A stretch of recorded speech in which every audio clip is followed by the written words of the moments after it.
सभी भक्तजन प्रेम से बोलिए शनिदेव महाराज की जय। आज हम करेंगे शनिवार की व्रत कथा संपूर्ण और शनिदेव की पूजा विधि। शनिवार का व्रत कैसे करना चाहिए, कैसे इसका उद्यापन करना चाहिए, पौष मास में शनिवार के व्रत की पूजा विधि कैसी है, तो आप चैनल को सब्सक्राइब करना। सबसे पहले शरीर को शुद्ध करके अंजलि में जल लेकर ऐसा कहें, हे अंजलि जल आप गंगा जल बन जाएं, मेरे तन को पवित्र करें। फिर उसे अपने ऊपर छिड़क लें। इसके बाद गणेश जी का सुमिरन करें और उन्हें प्रणाम करें।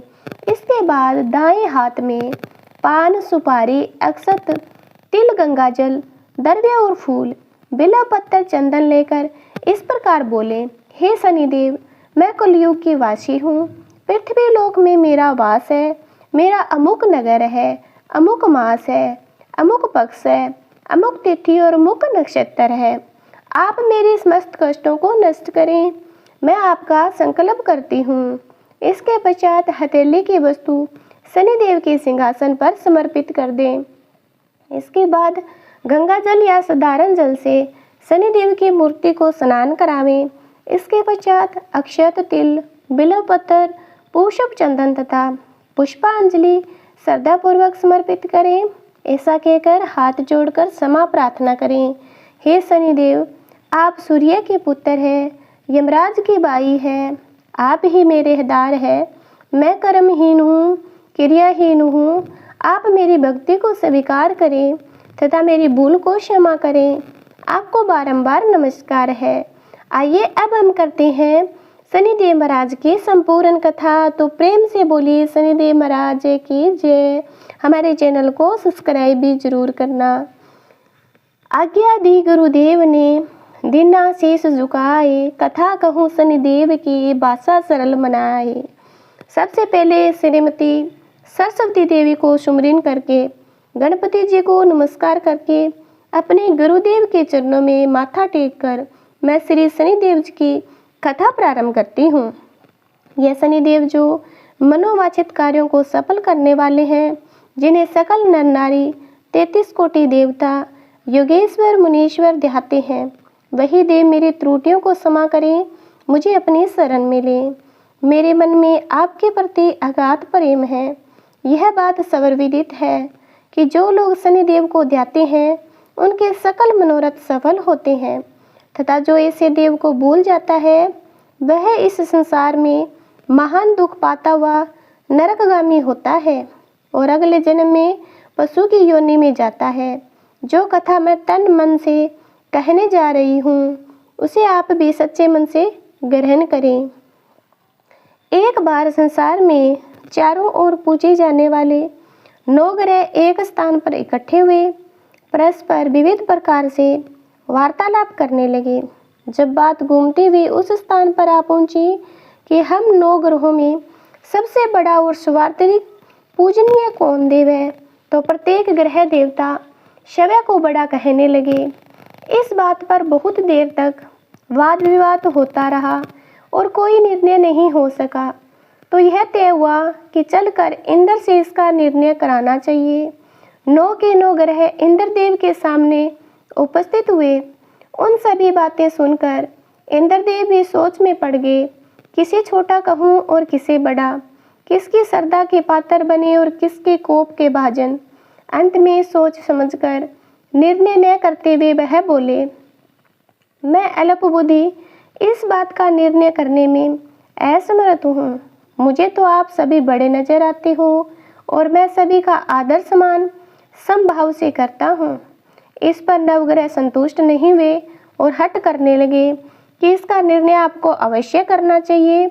तब देवराज बोले, आप लोग मृत्युलोक में जाइए, वहाँ एक अत्यंत न्यायप्रिय राजा विक्रमादित्य राज्य करता है। आप उनके पास जाइए, वह अवश्य आपका कोई न कोई उचित निर्णय कर देगा। इंद्र से निराश होकर 9 ग्रह मृत्युलोक में जाने को तत्पर हो गए। देवराज इंद्र ने जब उन्हें वहां जाते हुए देखा तो प्रसन्न होकर चैन की सांस ली। इस धर्म संकट से निकलना उनके लिए सचमुच ही कितना दुष्कर था, पर अपनी चतुराई से अपने ऊपर आए संकट को राजा विक्रमादित्य पर टाल दिया। उज्जैन नगरी उन दिनों सारे ही संसार में, भारत में दाहक में थी। एक तो महाराजा विक्रमादित्य के दरबार में बड़े बड़े ज्ञानवान लोगों का सम्मेलन होता रहता था। दूसरे उस न्यायप्रिय राजा के न्याय से उज्जैन नगरी का सारे भारत में डंका बजता। स्वर्ग में जब नवग्रहों का निर्णय न हो पाया तो अपने अपने विमानों पर आरूढ़ हो मृत्यु लोक में आ पहुँचे। ठीक उस समय जब राजा विक्रमादित्य का दरबार ढसाढस भरा हुआ था, नवग्रहों को इकट्ठा देखकर विक्रमादित्य अपने सिंहासन से उठ खड़े हुए और सभी देवों को सम्मान पूर्वक आसन ग्रहण करने को कहा। किंतु राजा के इस सम्मान को किसी भी ग्रह देवता ने स्वीकार नहीं किया। तब विक्रमादित्य ने प्रश्नवाचक दृष्टि से उनकी ओर देखा तो बृहस्पति देव ने आगे बढ़कर दृढ़ स्वर से कहा, हे राजन, हम यहाँ पर तब तक आसन ग्रहण नहीं करेंगे जब तक कि आप हमारा निर्णय नहीं करेंगे कि हम लोगों में सबसे बड़ा कौन है। राजा अपने ऊपर आई इस धर्म संकट को देखकर पल भर तो घबरा गया, परंतु शीघ्र ही उसने समय को संभाल लिया। उसने अपने मन में एक युक्ति सोच ली। दरबार में छोटे छोटे आसनों की एक पंक्ति प्रवेश द्वार तक चली गई। राजा ने उन लोगों से कहा कि आप यहाँ पर आसन ग्रहण कीजिए और मैं सोचकर अभी अपना निर्णय करता हूँ। यह कहकर राजा अपने सिंहासन पर बैठ गया। सिंहासन के निकट ही जो आसन पड़ा था उस पर भागकर बृहस्पति जी जा बैठे। उसके अगले आसन पर सूर्यदेव जा बैठे। सूर्य के निकट ही चंद्रमा और फिर इसी क्रम में बुध, मंगल, राहु, केतु इत्यादि ने अपना अपना आसन ग्रहण किया। पंक्ति में 8 में थे भार्गव, किंतु उन्हें भी संतोष था कि उनके बाद शनिदेव बैठेंगे। किंतु आसन प्रवेश द्वार के समीप होने के कारण, सबसे अंत में होने के कारण शनिदेव उस पर नहीं बैठे। राजा विक्रमादित्य ने सोचा था कि जो ग्रह उस अंतिम आसन पर बैठेगा उसको सबसे सर्वोच्च, विनय और दयाशील के आधार पर बड़ा कह देंगे। पर वहाँ तो बात ही दूसरी हो गई। शनिदेव अति क्रोधी और विकट स्वभाव के देवता है। जब वह नहीं बैठे तो 8 ग्रह खिलखिलाकर हंस पड़े। अपना इस प्रकार से अपमान होते देखकर शनिदेव की आंखें क्रोध से लाल हो गई और भुकरटी तन गई। क्रोध से कांपते हुए बोले, हे राजन, मुझसे बैर लेकर तुमने अच्छा नहीं किया। क्या समझकर तुमने मुझे इस प्रकार से अपमानित करना चाहा और क्यों मुझे तले बिठाना चाहा। चांद ग्रह का प्रभाव 2.25 दिन का रहता है। सूर्य, शुक्र और बुध का प्रभाव केवल आधा मास का। सोमवार और मंगल 2 मास, गुरु 13 मास का, राहु और केतु 18 मास रहते हैं, जबकि मैं 7.5 साल वर्ष तक रहता हूँ। इसलिए हे राजन, अब तू सावधान हो जा। तूने मेरा जो अपमान किया है इसका दंड तुझे अवश्य मिलेगा। राजा के कुछ दिन तो आराम से बीते, लेकिन शीघ्र ही शनिदेव की कोप दृष्टि फिरी और राजा पर 7.5 आ गई। उन्हीं दिनों एक व्यापारी कुछ घोड़े बेचने के लिए उज्जैन नगरी में आया। सुंदर सुंदर घोड़े देखकर राजा का जी ललचा गया। राजा उन्हें खरीदने का आदेश दिया। घोड़ों में एक घोड़ा भंवर नाम का था। राजा उस पर चढ़कर देखने लगे। कुछ देर तक घोड़ा राजा को लिए वहीं घूमता रहा, लेकिन फिर सहसा भाग खड़ा हुआ। राजा को बड़ा अचंभा हुआ। घोड़ा एक भयानक जंगल में राजा को पटक कर अंतर्ध्यान हो गया। राजा अकेला उस वीरान जंगल में भटकने लगा। सायं के समय जब उसे प्यास बहुत सताने लगी तो जोर जोर से चीखने लगा। उधर एक पगडंडी से एक ग्वाला अपने गांव को जा रहा था। वह राजा की आवाज़ सुनकर रुक गया। राजा उसके पास गया। ग्वाला ने उसकी व्यथा जानकर उसे निकट की नदी पर ले जाकर पानी पिलाया। पानी पीने के बाद राजा स्वस्थ हो गया और प्रसन्न होकर उसने ग्वाले को अपने हाथ की अंगूठी उतार कर दे दी। उसे कहा कि मैं उज्जैन का रहने वाला हूँ, यहाँ रास्ता भटक गया हूँ, तो मुझे रास्ता दिखाओ। तब ग्वाला उसे अपने साथ गांव में ले गया। वहाँ एक मिष्ठान की दुकान पर राजा ने मिठाई खा पीकर भूख मिटाई। दुकानदार को भी एक अंगूठी उतार कर दे दी। दुकानदार के पूछने पर उसने भी कहा कि उज्जैन नगरी का रहने वाला हूँ। उसका नाम विक्रमादित्य है। फिर वह दुकान के बंद होने पर वहीं बैठा दुकानदार से बातें करता रहा। उस दिन दुकानदार की बिक्री बहुत हो गई। उसने सोचा, यह भाग्यवान पुरुष है जो इसके आने से आज मेरी इतनी बिक्री हुई है। इसलिए रात होने पर उसे बोला कि वह उसके साथ उसके घर चले, उसके साथ भोजन करें। राजा मान गया। जब वह दोनों घर पहुंचे, दुकानदार की पत्नी ने उनका बड़ा स्वागत किया। अतिथि के लिए विशेष रूप से भोजन तैयार किया। भोजन करते समय एक अद्भुत घटना घटी। जहाँ राजा भोजन कर रहा था, वहीं सामने की दीवार पर सोने का हार टंगा हुआ था। उसके पीछे एक चित्र था। सहसा ही वह हार अदृश्य हो गया। दुकानदार के यहाँ एक बांदी थी। उसने जाकर घर की मालकिन से कहा, वहाँ खूंटी पर हार नहीं है। जब यह बात दुकानदार तक पहुँची तो उसने राजा से पूछा। राजा बोला, मुझे तो नहीं मालूम। तुम्हारे और मेरे अतिरिक्त तो यहाँ कोई नहीं था। सच सच बताओ, हार कहाँ है? मुझे नहीं मालूम। राजा फिर बोला, मेरे पास कोई हार नहीं है।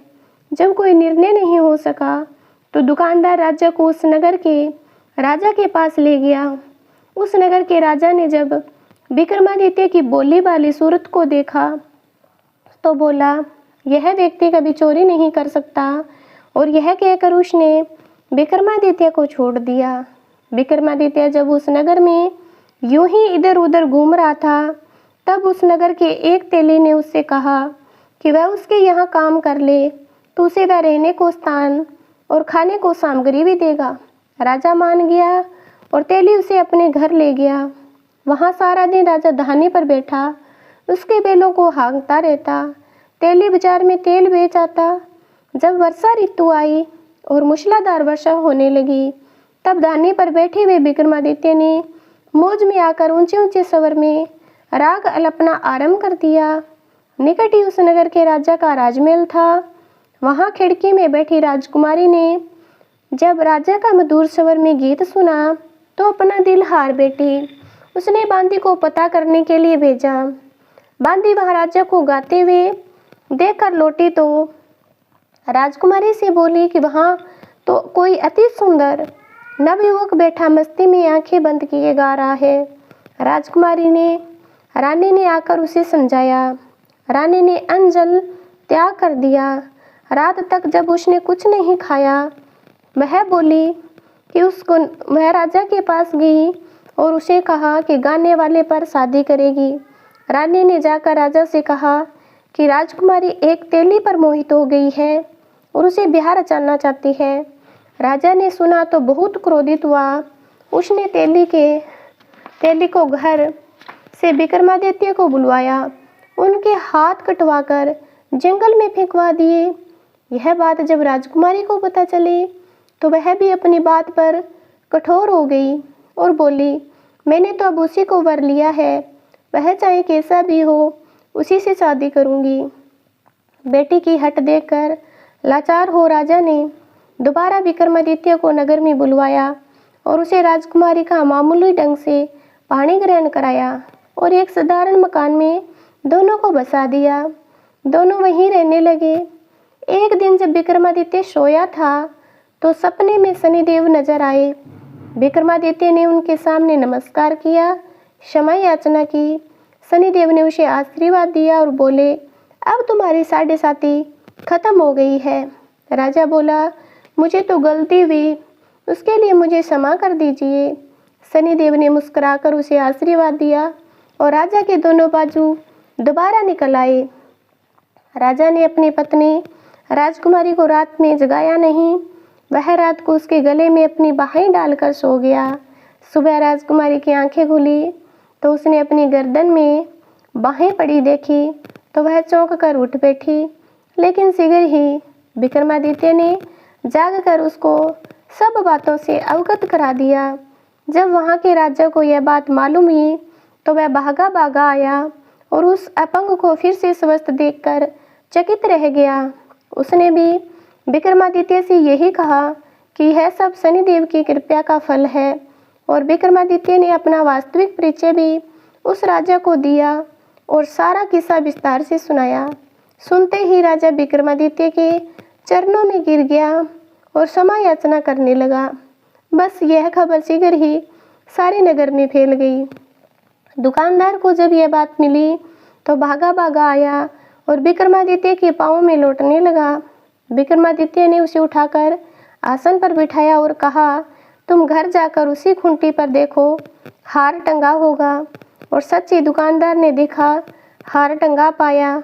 नौकरानियों के साथ लश्कर समेत विक्रमादित्य को विदा किया। राजा विक्रमादित्य जब राजकुमारी को लेकर अपनी नगरी उज्जैन में लश्कर समेत पहुंचा तो सारी नगरी में उत्साह छा गया। अपने राजमहल में प्रवेश करने से पहले विक्रमादित्य ने 9 ग्रहों की पूजा की, शनिदेव को सर्वोच्च स्थान दिया। साथ ही उसने नगर में ढिंढोरा पिटवा दिया कि शनिदेव मनोवांछित फलों को देने वाले हैं और नवग्रहों में सर्वोच्च स्थान रखते हैं। इस प्रकार शनिदेव को मनाकर विक्रमादित्य ने अपने राज्य यश और कीर्ति को प्राप्त किया। बोलो श्री शनिदेव महाराज की जय। बोलो श्री नवग्रहों की जय। श्री शनिदेव की जय। बोलो श्री नवग्रहों की जय। जैसी सुनी तैसी कही, इसमें झूठ न साच। विक्रम भूप इतिहास को देखो सजनों बाँच। सुने सुनावे शनि कथा, गावे जो चितलाए। सत्य वचन है संत का, वाको संकट काटा जाए। इसी प्रकार ये शनिदेव महाराज की संपूर्ण कथा है। अगर आपको अच्छी लगी है तो चैनल को जरूर सब्सक्राइब करना।